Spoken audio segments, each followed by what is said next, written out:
Sir ಬೆಲ್ಲದವರು sir ತಾವು ಹೇಳಿದಿರಿ ರಾಜಕೀಯ ನಾವ್ ಯಾರು ಮಾತಾಡಿಲ್ಲ 42 ಜನ. ದಯಮಾಡಿ ಉತ್ತರ ಕರ್ನಾಟಕದ ಬಗ್ಗೆ ಮಾಡ್ರಿ. ನಿಮ್ಮಿಂದ ನಮಗೆ ಬಹಳ ಅಪೇಕ್ಷೆ ಐತಿ.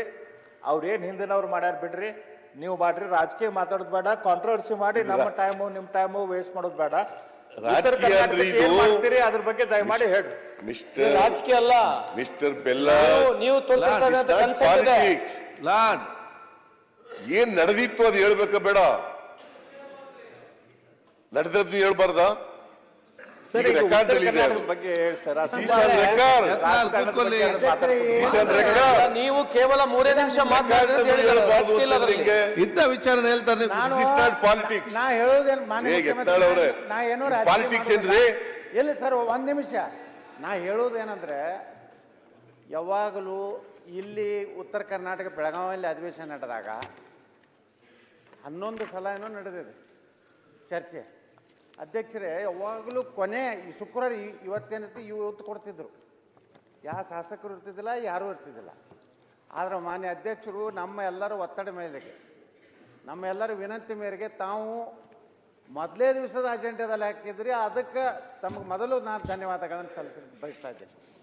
ಎರಡನೇದು ಅಧ್ಯಕ್ಷರೇ, ಈ ಒಂದು 3 ದಿವಸದಿಂದ ಏನು ಚರ್ಚೆಗೆ ಅವಕಾಶ ಆಯಿತು, ಅದರಿಂದ ಹೆಚ್ಚು ಜನ ಭಾಗವಹಿಸಲಿಕ್ಕೆ ಸಾಧ್ಯ ಆಯಿತು. ಅದಕ್ಕೆ ಮಾನ್ಯ ಮುಖ್ಯಮಂತ್ರಿಗಳು ಏನು ಹೇಳ್ತಾರೆ, ಹಿಂದೆಲ್ಲ ಹಾಗೆ ಆಗಿದೆ. ಅದಕ್ಕೇ ನಾವು ಜಗಳ ತೆಗೆದಿದ್ದು. ತಮಗೆ ಯಾಕೆ ತಮ್ಮ ಪೀಠಕ್ಕೆ ಯಾಕೆ ನಾವು ವಿನಂತಿ ಮಾಡ್ಕೊಂಡೆ ಅಂದರೆ, ಮೊದಲೇ ಅಧಿವೇಶನ ಮೊದಲೇ ದಿವಸನೇ ಉತ್ತರ ಕರ್ನಾಟಕ ಚರ್ಚೆ ಆದರೆ ಸರಿಯಾಗಿ ಸರ್ಕಾರನೂ ಉತ್ತರ ಕೊಡ್ಲಿಕ್ಕೆ ಆಗ್ತದತ್ತ. ಇದ್ರಾಗ ನಾವು ಯಾವುದೇ ರೀತಿಯಲ್ಲಿ ರಾಜಕೀಯ ಮಾಡ್ಲಿಕ್ಕೆ ತಯಾರಿಲ್ಲ. ನಮ್ಮ ಸರ್ಕಾರ ಇದ್ದಾಗ ತಪ್ಪು ಮಾಡಿದ್ದು ನಾನು ಮಾತಾಡಿದ್ದೆ.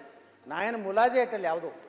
ಆ ರೀತಿಯೇ ನಮ್ಮದು ಪ್ರಾಮಾಣಿಕವಾಗಿ ಸಿದ್ದರಾಮಯ್ಯನವರ ಒಂದು ನೇತೃತ್ವದಲ್ಲಿ ಇನ್ನೂ ಹೆಚ್ಚು, ಯಾಕಂದರೆ ಸಿದ್ದರಾಮಯ್ಯನವ್ರಿಗೆ ಉತ್ತರ ಕರ್ನಾಟಕದ ದೊಡ್ಡ ಉಪಕಾರ ಇದೆ.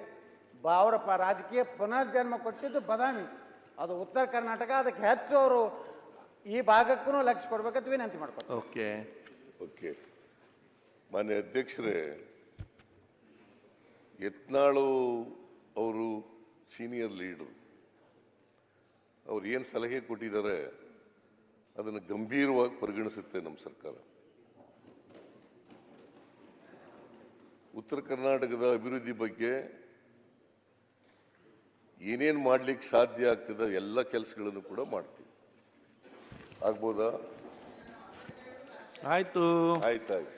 ಏನು ಪದೇ ಪದೇ ಎದುರು ಏನಾಗ್ತದೆ, ನಿಮ್ಮ ತೂಕ ಕಮ್ಮಿ ಆಗ್ಬಿಡ್ತದೆ. ಪದೇ ಪದೇ ಹೇಳಕ್ ಹೋಗ್ಬೇಡಿ. ಮಾಧುಸ್ವಾಮಿ ಅವ್ರ ಉತ್ತರ ಸ್ವಲ್ಪ ಓದ್ಬಿಡ್ತೀನಿ ನಾನು.